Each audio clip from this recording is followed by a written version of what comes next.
Is now the right time to buy a home in Los Angeles?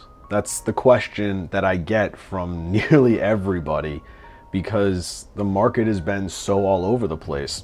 Whether it's home prices, demand, or mortgage going up. I think today we're at like a 22-year high.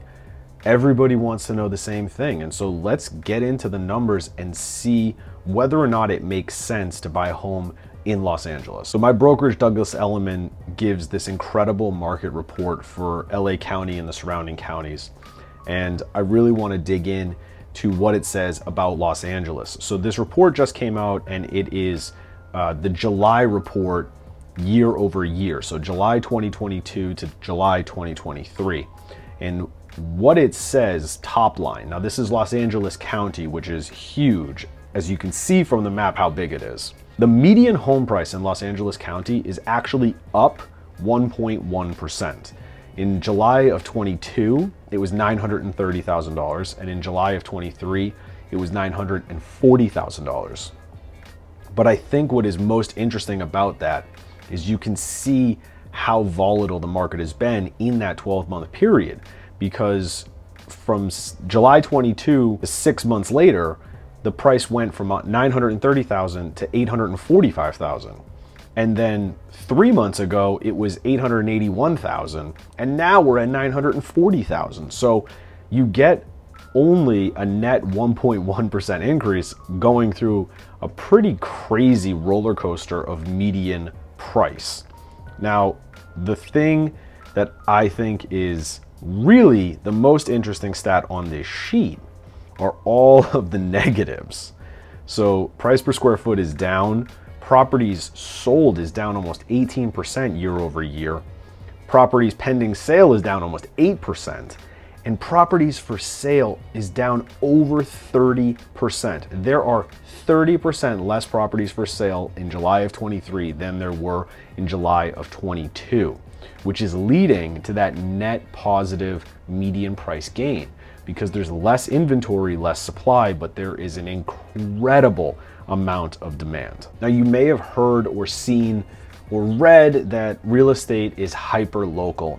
And this slide is what we mean when we, the real estate at large community, say real estate is hyper-local. So as we just saw in Los Angeles County, home prices are up, median prices up 1.1%.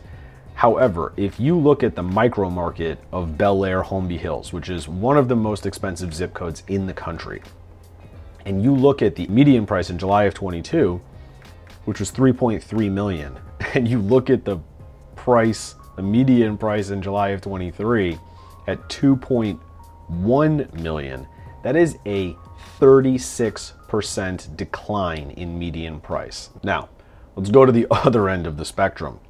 Beverly Hills. Everybody's familiar with Beverly Hills. I would imagine globally, Beverly Hills is its own microcosm of super luxury. And as you can see from the sheet, from July of 22, the median price was $5.26 million, so just over $5.25 million. In July of 23, the median price for a home in Beverly Hills was up 68.5% year over year to a staggering $8,863,000. The average price per square foot was up nearly 16%. But the fascinating bit are the next three numbers. Properties sold were down over 50%. Properties pending sale were down over 80%. Properties for sale were down nearly 26%, and properties under contract were down over 75%. That's a crazy amount to be missing year over year, and to have such a substantial increase in the median price of a home. There were 6 properties sold in July of 23, and the median price was $8,863,000. That's crazy. You gotta leave a comment. Like, think about that. Median price. I'm gonna put up, here's the definition of median. Here's where it differs from average. This is the median price point, $8.8 million, to give you an indication of how incredibly wealthy this zip code is. Another staggering statistic, Brentwood. Brentwood is one of my favorite parts of Los Angeles. It is where a ton of celebrities live. It's very family friendly. If you are familiar with New York, it's kind of like Tribeca if Tribeca were, you know, a suburb in Los Angeles. Here are the facts about the market in Brentwood over the last year. In July of 2022, the median price was $7,169,000. In July of 23, the median price was $3,909,000. That is an over 45% decline in median price. That is another staggering number, which is why we say real estate is hyper local. If you look at Los Angeles County on the whole, it's up, you know, a meager 1%. But when you look at the individual neighborhoods, some of them have these incredible bipolar property value swings. Now, again, this isn't necessarily property value. This is the median price for homes that have sold in that month, you know, compared to homes sold in the same month the previous year. But to go from $7.1 million down to $3.9 million is a staggering difference. Let's go from wildly down to wildly up. Malibu, another internationally renowned neighborhood, seaside, beautiful, tons of celebrities, crazy houses. That's where Jay-Z and Beyonce bought their like $200 million home. Let's look at these numbers. And if that sale actually went through in July, which it might have, that might be part of the reason why these numbers are where they are. In July of 2022, a single family home in Malibu, the median price was $3.1 million. In July of 23, for a single family home in Malibu, the median price was $7.2 million. That is a 132% increase year over year. I would say that the surrounding homes, if you had anything in Malibu, condo, manufactured home, whatever, it doesn't matter. Your values are going up because it's got to be impossible for median prices to jump 132% and the neighbors not feel a positive impact of that. But again, look at the negative numbers associated with some of these stats. Properties sold down 36% year over year. Properties pending sale down almost 50% year over year. Percent under contract is down over 50% per year. This is just ridiculous. And when you look at why things are happening the way they're happening, why prices are going up even though mortgage interest rates are very high, it's because there are fewer transactions, fewer homes for sale, but there are still an incredible number of buyers. Deals are still happening, and they're happening at such a ridiculously competitive level that it's pushing prices up, like we just showed you, 132% in a year. So what does all that mean? Well, I can tell you what it means from what I see directly in the marketplace.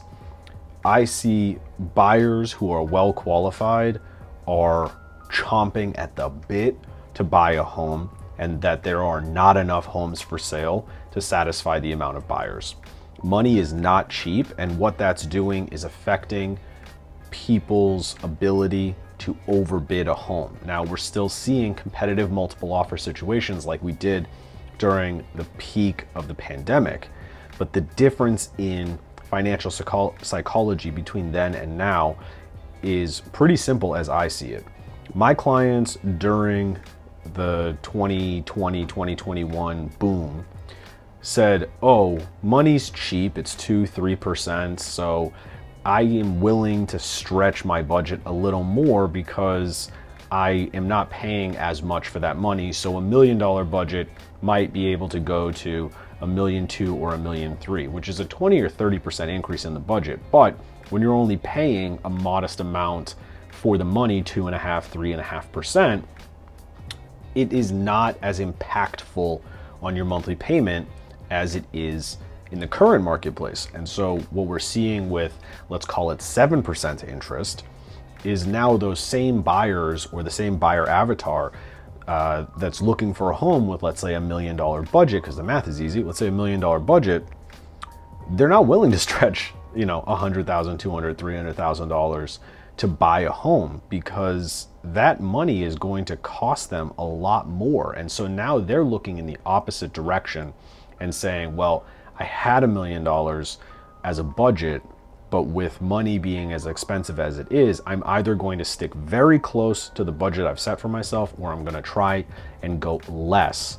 And we're just not seeing the result on the other side, because there are not enough homes for sale to force sellers to have to take those price cuts. And so sellers are still getting competitive numbers. They're still getting multiple offers. They're getting at or over ask. So it's a really tough stalemate right now for the market at any price point. Is it the right time to buy a home in Los Angeles? Well, there's a cliche for that, and it is true in any market, in any city around the world at any time, regardless of circumstance. And that is that the right time to buy a home is when you have the money and you find the home. And so whether or not it's right statistically, I can't tell you that, because I'm not spending your money. If I were me, which I am, I'm looking to buy, because I know that over time real estate goes up and mortgage will come down. I'm not fixated on a time frame for either of those to happen. I'm playing the long game. And so my feeling is anything that I find in this limited inventory scenario that fits the bill for what I'm looking for, as long as I can financially afford it, then I'm pulling the trigger and I am going to buy that home. I would love to share this micro market report with you.